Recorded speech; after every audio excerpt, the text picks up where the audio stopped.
नमस्कार, DG news में आप सभी का स्वागत है। मैं हूं ऋतु वर्मा। खबरों को विस्तार से देखें उससे पहले नजर डालेंगे अभी तक की हेडलाइंस पर।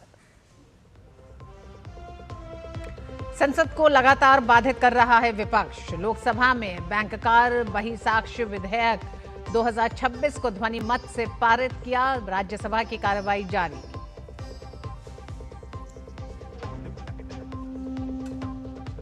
संसदीय स्थायी समिति ने फेसबुक से प्रधानमंत्री नरेंद्र मोदी का वीडियो हटाए जाने के मामले में मेटा प्रमुख मार्क जुकरबर्ग से माफी मांगने को कहा।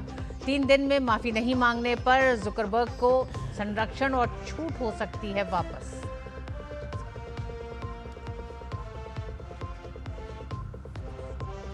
झारखंड में 12वें दिन भी जारी है छात्र आंदोलन। बारिश के बीच भी छात्र धरना स्थल पर डटे। विधानसभा घेराव की तैयारी।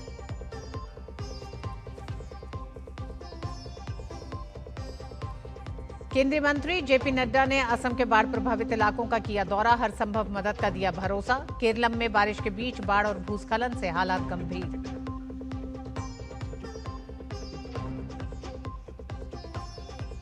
आरबीआई ने की मौद्रिक नीति समिति के फैसलों की घोषणा। चालू वित्त वर्ष के लिए आर्थिक वृद्धि दर का अनुमान बढ़ाया, महंगाई का घटाया। रेपो रेट 5.25% पर स्थिर।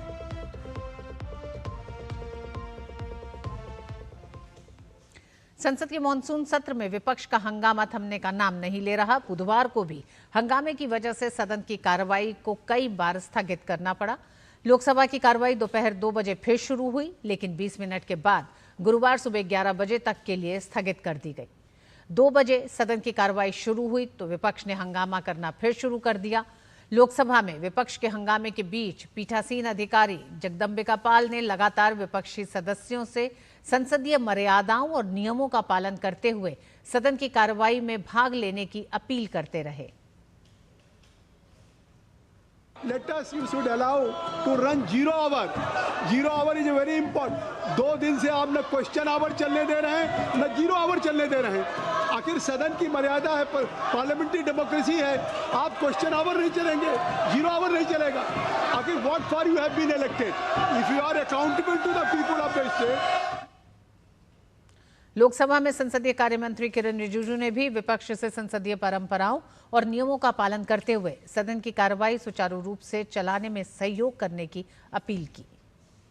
हम लोग चर्चा के लिए रेडी है, लेकिन वो दबाव ना डालें। अभी लोगों को मैसेज भी क्लियर हो गया कि पार्लियामेंट को नहीं चलाना ये विपक्ष का टारगेट है। ये लोग पार्लियामेंट चलाना नहीं चाहते हैं। ये फाइनेंस मिनिस्टर का जो इम्पोर्टेंट बिल्स है वो बिना चर्चा के पारित जो हुए हैं ये विपक्ष की वजह से हुआ है। हम लोग चर्चा के लिए पूरा समय दिया, बीएससी ने समय तय किया, फिर भी यहाँ बाधित हुआ। वहीं राम मंदिर चढ़ावा विवाद मामले पर बहस की मांग करने वाले विपक्षी सांसदों पर संसदीय कार्य मंत्री किरण रिजिजू ने कहा, कांग्रेस, समाजवादी पार्टी और कम्युनिस्ट पार्टी राम विरोधी पार्टियां हैं। उन्होंने भगवान राम का अपमान किया और अयोध्या में राम मंदिर का विरोध किया। उन्हें देश से माफी मांगनी चाहिए। कांग्रेस पार्टी, कम्युनिस्ट पार्टी और ये समाजवादी पार्टी, ये तीनों पार्टी भगवान राम का विरोधी है। तीनों ने हमेशा भगवान राम को विरोध किया है, भगवान राम का अपमान किया है। और जब राम मंदिर बन रहे थे तब भी काला पट्टी बांध करके इन्होंने राम मंदिर का विरोध किया। कांग्रेस पार्टी, समाजवादी और कम्युनिस्ट पार्टी देश से माफी मांगे और भगवान राम को जो उन्होंने अपमान किया उसका भी माफी मांगना चाहिए। लोकसभा में हंगामे की वजह से हालात ऐसे बने कि सदन की कार्रवाई को अगले दिन सुबह 11 बजे तक के लिए स्थगित करना पड़ा।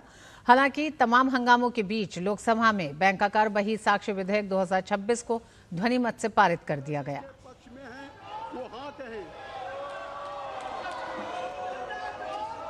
जो सदस्य विरोध में वो ना कहें। मेरे विचार में निर्णय हाँ वालों के पक्ष में हुआ। उधर राज्यसभा में भी आज हंगामा देखने को मिला। राम मंदिर के चढ़ावे की कथित चोरी और नीट प्रश्न पत्र लीक मामले को लेकर प्रदर्शन कर रहे छात्रों पर पुलिस कार्रवाई के मुद्दे पर विपक्ष ने जोरदार हंगामा किया। नारेबाजी और विरोध के कारण उच्च सदन की कार्रवाई बार बार बाधित हुई। हालांकि 2 बजे सदन की कार्रवाई फिर शुरू हुई। राज्यसभा में जजों की संख्या को बढ़ाने से संबंधित बिल पर चर्चा जारी है। केंद्रीय कानून मंत्री अर्जुन राम मेघवाल के बिल को पेश किया। Honorable Deputy Chairman, sir, with your kind permission, I rise to move that the bill further to amend the Supreme Court Number of Judges Amendment Act 1956 as passed by Lok Sabha be taken into consideration. Jharkhand में प्रतियोगी परीक्षाओं में कथित धांधली के विरोध में छात्रों का आंदोलन लगातार तेज होता जा रहा है। राजधानी रांची के जयपाल सिंह मुंडा स्टेडियम में बड़ी संख्या में छात्र अपनी मांगों को लेकर धरने पर बैठे हैं। आंदोलन ने अब नया रूप ले लिया है और प्रदर्शनकारी छात्रों ने भूख हड़ताल भी शुरू कर दी है। छात्रों का कहना है कि जब तक उनकी मांगों पर ठोस फैसला नहीं लिया जाता, उनका आंदोलन जारी रहेगा। देखिए डीडी न्यूज के संवाददाता दिवाकर कुमार की एक खास रिपोर्ट। झारखंड में प्रतियोगी परीक्षाओं में अनियमितता और घोटाले को लेकर छात्र पिछले 12 दिनों से आंदोलनरत हैं और ये आंदोलन लगातार बढ़ता जा रहा है। कुछ लोग इस तरीके से फ्रंट में बैठकर स्लोगन के साथ अपनी बात सरकार तक पहुंचाने की कोशिश कर रहे हैं, तो कुछ लोग आमरण अनशन पर भी बैठे हुए हैं। झारखंड पूरे देश को एक मॉडल दे रहा है कि किस तरीके से आंदोलन आगे बढ़ना चाहिए और इस आंदोलन को बढ़ाने के लिए इन लोगों ने जो ये आखिरी हथियार जो अपना है उसका भी इस्तेमाल किया है। और यहाँ पर देखिए आप, ये 4 जो छात्र हैं ये आंदोलन के जरिए अब भूख हड़ताल पर हैं और इनके भूख हड़ताल का आज ये दूसरा दिन है। किस तरीके से आप लोग अडिग रहेंगे अपने मांग पे? हम लोग को जब तक सरकार हम लोग की मांगे क्यों नहीं पूरी कर लेती, तब तक हम लोग यहाँ पे अड़ी रहेंगे, अन्न त्याग देंगे। जी देखिए, हम लोग आगे बढ़ रहे हैं। जो भी रणनीतियाँ हमारी बन रही है, हम लोगों ने बहुत सारी रणनीति बना के देखी, लेकिन सरकार अनसुनी कर रही है बातों को। कुछ भी हम बच्चों के हित में नहीं सोच रही है, तो ये बहुत ही बड़ी दुख की बात है। हम चाहते हैं कि माननीय मुख्यमंत्री जी हमारी बातों को सुने, क्योंकि अब बच्चों के पास उतनी हिम्मत नहीं रही है। सारी चीज़ें हम लोगों ने करके देख लिया। एकमात्र आखिरी रास्ता हमारा ये अनशन बचा हुआ था। हड़ताल के जरिए इन लोगों ने जो आंदोलन को है उसे उग्र रूप बनाने का स्वरूप तैयार किया। देखिए लगातार किस तरीके से बापू की प्रतिमा इनके साथ है, बाबा भीमराव अंबेडकर की प्रतिमा है, चंद्रशेखर आजाद, भगत सिंह, तमाम जो ऐसे लोगों की प्रतिमाओं के साथ इन लोगों ने आखिरी हथियार के रूप में अब आंदोलन को आगे बढ़ाने का फैसला किया है और बाकायदा शांतिपूर्ण तरीके से ये अपनी बात सरकार तक पहुंचाने की कोशिश और जद्दोजहद में लगे हुए हैं। दूरदर्शन समाचार के लिए विकास के साथ मैं दिवाकर कुमार, रांची। पूरे पेपर लीक मामले को लेकर झारखंड के मुख्यमंत्री हेमंत सोरेन का कहना है कि मामले पर राज्य सरकार छात्र हित के लिए लगातार प्रयासरत है। हमने आज राज्यपाल महोदय से मुलाकात किया और वर्तमान परिस्थिति पर हम लोगों ने चर्चा की और सारी चीज़ों से अवगत कराया भी कि वो भी दिल्ली गए थे। झारखंड के संदर्भ में भी उनकी शायद चर्चा हुई होगी। उनका भी यही कहना है और दिल्ली से भी यही चर्चा में आ रहा है कि ये राष्ट्रीय समस्या का रूप दिख रहा स्थिति है, उसकी जानकारी पूर्ण रूप से लेने की आवश्यकता है। कई लोग इसमें जेल भी जा चुके हैं, कई लोग के यहाँ जांच एजेंसी के द्वारा दबिश भी दी जा रही है। कुल मिला जुला करके पूरी मजबूती से एजेंसी अपनी कामों में लगा हुआ है, जुटा हुआ है। मुझे लगता है कि इस विषय पर हम लोग बहुत कॉन्क्रीट सॉल्यूशन के साथ आगे निर्णय लेंगे। वहीं ताज़ा अपडेट के अनुसार जयपाल सिंह स्टेडियम में आंदोलनरत छात्रों से राज्य सरकार वार्ता करेगी। इस संबंध में राज्य सरकार के प्रस्ताव को लेकर एसडीओ और ADM law and order Jaipal Singh stadium पहुंचे हैं। भाजपा सांसद बासुरी स्वराज ने नेता प्रतिपक्ष राहुल गांधी और कांग्रेस पर तीखा पलटवार किया है। उन्होंने आरोप लगाया कि राहुल गांधी की राजनीति आरोपों पर आधारित है और वे बिना तथ्यों के राष्ट्रीय संस्थाओं और वैचारिक संगठनों पर सवाल उठाते हैं। आरएसएस को लेकर राहुल गांधी के बयानों पर पलटवार करते हुए बासुरी स्वराज ने कहा कि संघ पिछले 100 वर्षों से राष्ट्र निर्माण में योगदान दे रहा है। उन्होंने झारखंड में पेपर लीक मामले का जिक्र करते हुए राहुल गांधी की चुप्पी पर भी सवाल उठाए। उनकी पूरी की पूरी राजनीति केवल आरोपों पर आधारित रहती है या भ्रम पर आधारित रहती है और हमेशा तथ्यों का अभाव होने के कारण वो राष्ट्रीय संस्थाओं पर भी आघात करते हैं। वो आरएसएस जो पिछले 100 वर्षों से राष्ट्र निर्माण में निस्वार्थ रूप से अपना योगदान दे रहा है। बार बार राहुल गांधी जी लोकतंत्र के संस्कारों की अवहेलना करते हुए इस संगठन पर आरोप प्रत्यारोप किसी न प्रकार का आघात जरूर करते हैं। मैं पूछना चाहती हूं आपके माध्यम से राहुल गांधी जी से, ये जो क्रोकोडाइल टीयर्स आप निकालते हैं स्टूडेंट्स के प्रोटेस्ट के नाम पर, ये चुप्पी में क्यों तब्दील हो जाता है जब पेपर लीक का मुद्दा झारखंड में होता है? भाजपा सांसद और संसद की संचार और सूचना प्रौद्योगिकी समिति के अध्यक्ष निशिकांत दुबे का कहना है कि प्रधानमंत्री के वीडियो डिलीट करने को लेकर मार्क जुकरबर्ग को माफी मांगनी होगी। साथ ही उन्होंने कहा कि सोशल मीडिया पर अभद्र भाषा के पोस्ट को लेकर मेटा चीफ पर एफआईआर करेंगे। इलेक्ट्रॉनिक्स और सूचना प्रौद्योगिकी मंत्रालय और गृह मंत्रालय को समिति ने पत्र लिखकर इस बारे में जानकारी दे दी है।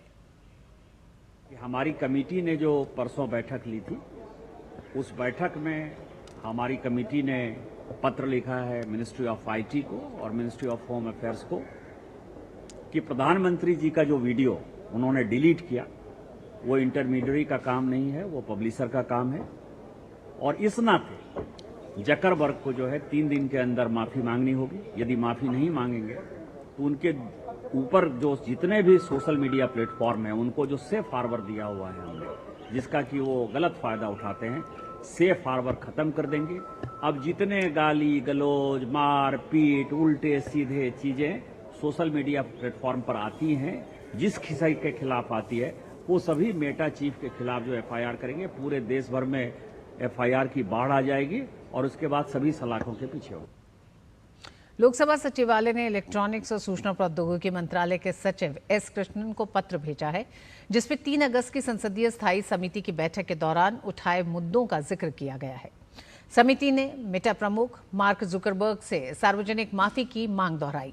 दरअसल मामला प्रधानमंत्री नरेंद्र मोदी के छात्रों के नाम वीडियो संदेश को फेसबुक से हटाने से जुड़ा है। पत्र में यह भी कहा गया कि माफी नहीं मिलने पर कार्रवाई होगी। ये कार्रवाई आईटी अधिनियम की धारा 793 के तहत मेटा का सेफ हार्बर वापस लेने की कोशिश शुरू की जाएगी।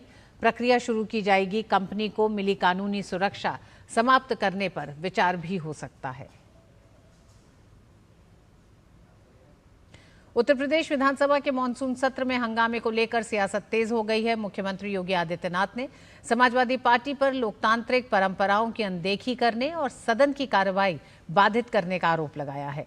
उन्होंने कहा कि सरकार युवाओं, किसानों, महिलाओं और गरीबों के लिए नई योजनाओं पर चर्चा चाहती थी, लेकिन विपक्ष के हंगामे के कारण इस पर सार्थक बहस नहीं हो सकी। जो अलोकतांत्रिक और असंवैधानिक चेहरा है वो एक बार फिर से विधानसभा सत्र के दौरान देखने को मिला है। समाजवादी पार्टी के नकारात्मक रवैये के कारण युवाओं के मुद्दे पर, अन्नदाता किसानों के मुद्दे पर, महिलाओं के स्वावलंबन के मुद्दे पर या गरीबों के लिए बनने वाली वेलफेयर की अन्य स्कीमों के मुद्दे पर सदन में समाजवादी पार्टी ने कोई चर्चा नहीं होने दी। और बुलेटिन में वक्त एक छोटे से ब्रेक का है। ब्रेक के बाद खबरें जारी रहेंगी। देखते रहिए डीडी न्यूज। हरियाणा, जहां कारोबार को मिलते हैं नए पंख। माननीय प्रधानमंत्री श्री नरेंद्र मोदी जी के मार्गदर्शन में मुख्यमंत्री नायब सिंह सैनी के नेतृत्व में ईज ऑफ डूइंग बिजनेस की नई इबारत लिखी जा रही है। वर्ष 2014-2015 में राज्य का मर्चेंडाइज एक्सपोर्ट केवल 32,086 करोड़ रुपए था, जो वर्ष 2024-25 में बढ़कर 1,61,707 करोड़ रुपए के अभूतपूर्व स्तर तक पहुंच गया है। हरियाणा अब देश की निर्यात राजधानी बनने की ओर अग्रसर। इन्वेस्ट हरियाणा पोर्टल पर 250 से ज्यादा ऑनलाइन सेवाएं, डीबीटी के माध्यम से सीधे लाभार्थियों के खाते में अनुदान, डिजी लॉकर और ई फाइलिंग की सुविधा। मुख्यमंत्री जी के डिजिटल विजन ने बनाया कारोबार को और भी आसान।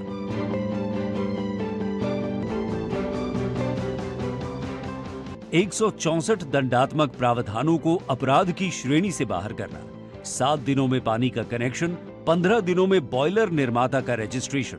मुख्यमंत्री जी के नेतृत्व में हरियाणा ने बनाया बिजनेस फ्रेंडली इकोसिस्टम। ये सफर अभी थमा नहीं है। मुख्यमंत्री नायब सिंह सैनी के नेतृत्व में हरियाणा और ऊंचाइयों को छुएगा। Haryana, ease of doing business से कारोबार को नए पंख। Oh lovely, well done. अब होगा बड़ा स्टूडियो, नया कैमरा, नई लाइट्स। लगे हाथ नई कार भी ले लो उसी लोन से। नो, लोन लिए गए काम में ही लगाओ, समय से ईएमआई चुकाओ, क्रेडिट स्कोर बढ़ाओ और अगला लोन आसानी से पाओ। कार नहीं तो मेरी फोटो तो ले लो। आप कौन? आरबीआई कहता है वित्तीय समझदारी समृद्ध नारी। मेरी पसंद, मेरी पसंद, मेरी पसंद, मेरी पसंद,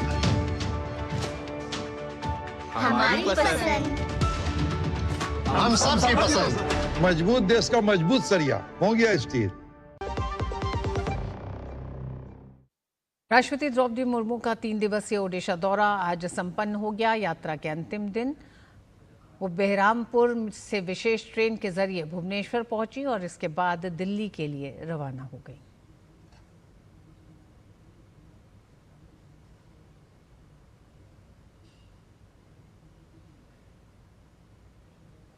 केंद्रीय स्वास्थ्य मंत्री जेपी नड्डा और असम के मुख्यमंत्री डॉक्टर हेमंत बिस्वा शर्मा के साथ असम के बाढ़ प्रभावित इलाकों का दौरा किया।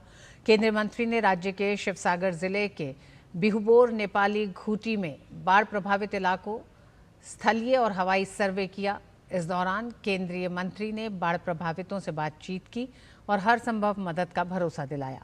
जेपी नड्डा ने कहा, केंद्र की मोदी सरकार लगातार राज्य सरकार के संपर्क में है और राहत कार्यों में कोई कमी नहीं आने दी जाएगी। राज्य को पूरी आर्थिक मदद दी जा रही है। उन्होंने कहा कि केंद्र की टीमें यहां हुए नुकसान का जायजा ले रही हैं।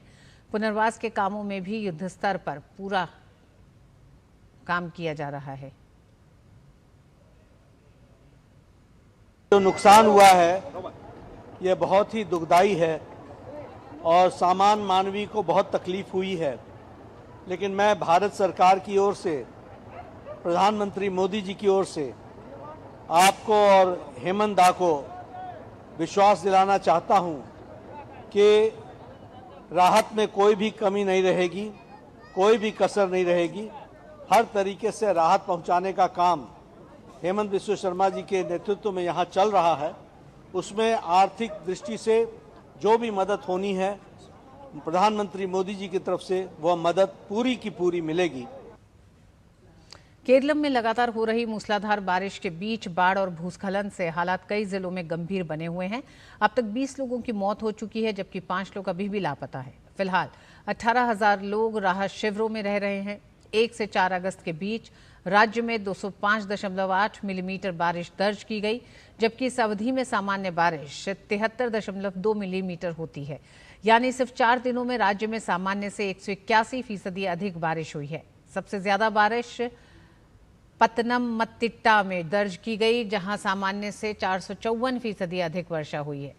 तिरुवनंतपुरम, कोझिकोड, कोल्लम, कोट्टायम, इडुक्की और मल्लपुरम समेत लगभग पूरे राज्य में सामान्य से कई गुना अधिक बारिश रिकॉर्ड की गई है। भारी बारिश के चलते कई जिलों में बाढ़ और भूस्खलन की स्थिति बनी हुई है, जबकि सड़क संपर्क और जनजीवन पूरी तरह प्रभावित है। मुख्यमंत्री वीडी सतीशन ने प्रभावित इलाकों का दौरा कर कहा है कि सरकार आपदा प्रबंधन और अचानक आने वाली जलवायु संबंधी आपदाओं से निपटने के लिए प्रभावी प्रणाली विकसित करने पर विचार कर रही है।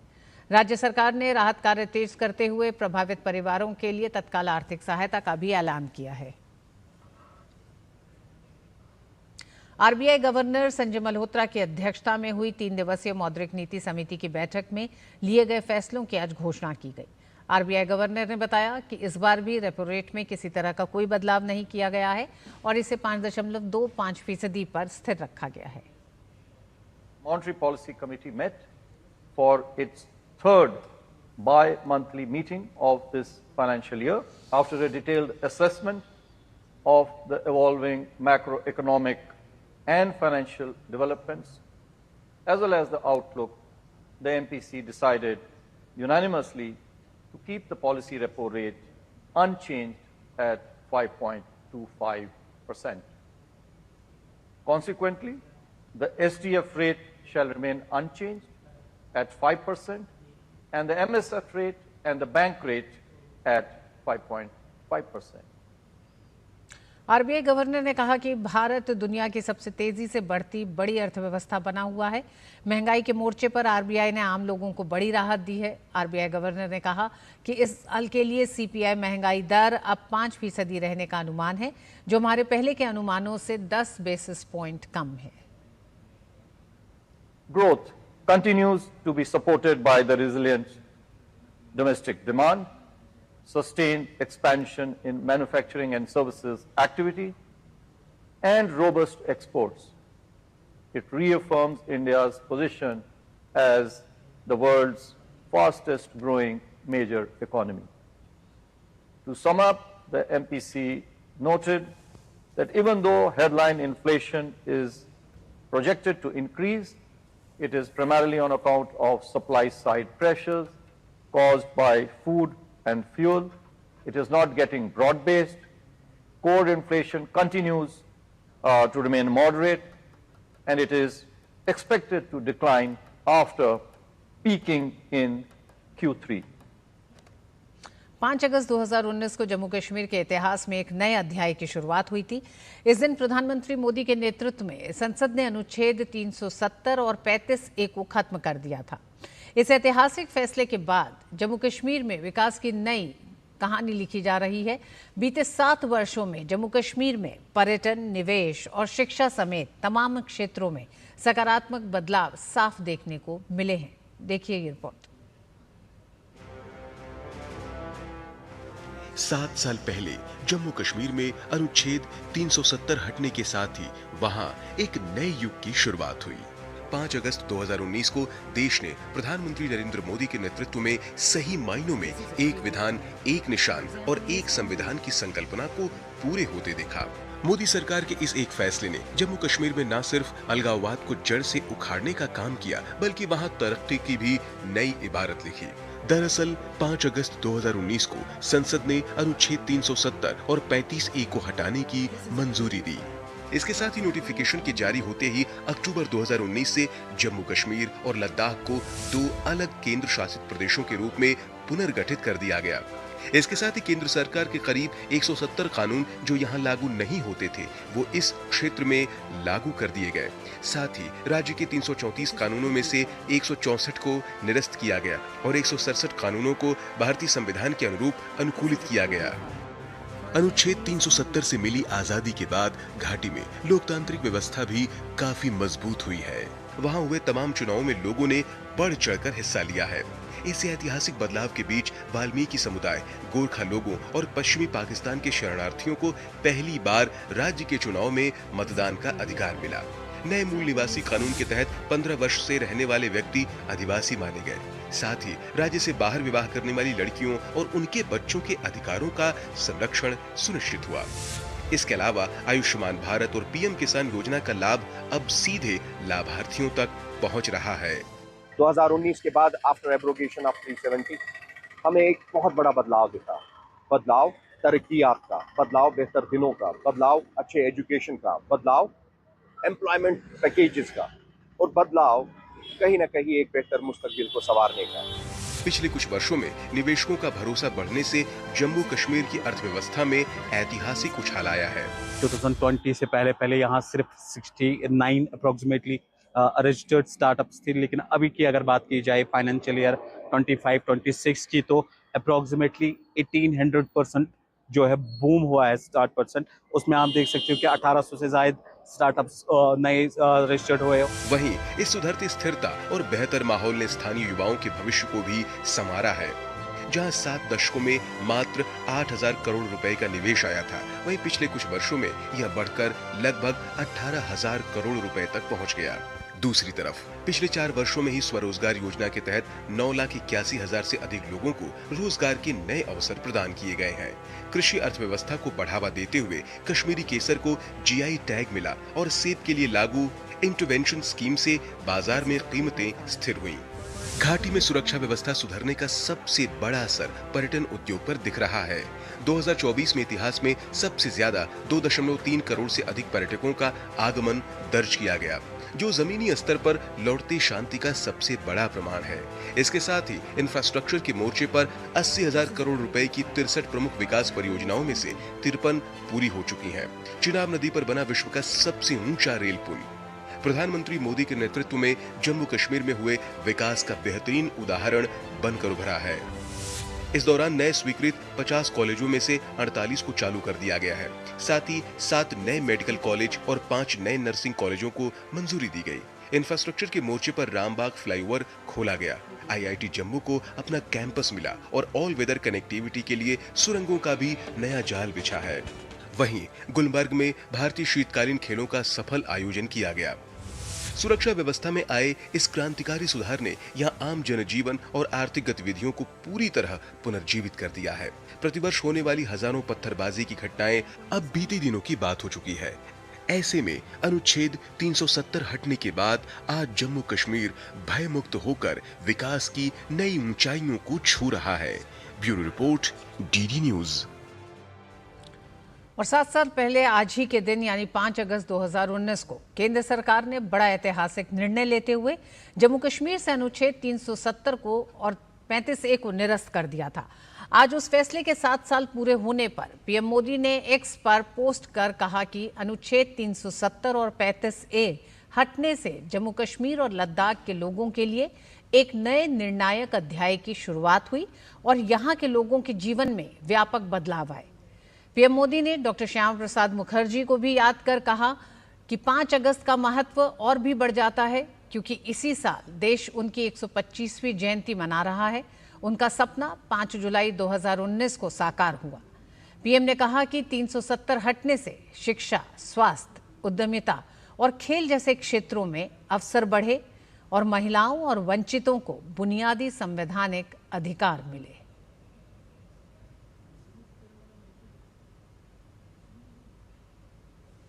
और इसी के साथ इस बुलेटिन में बस इतना ही। मुझे दीजिए अनुमति। नमस्कार।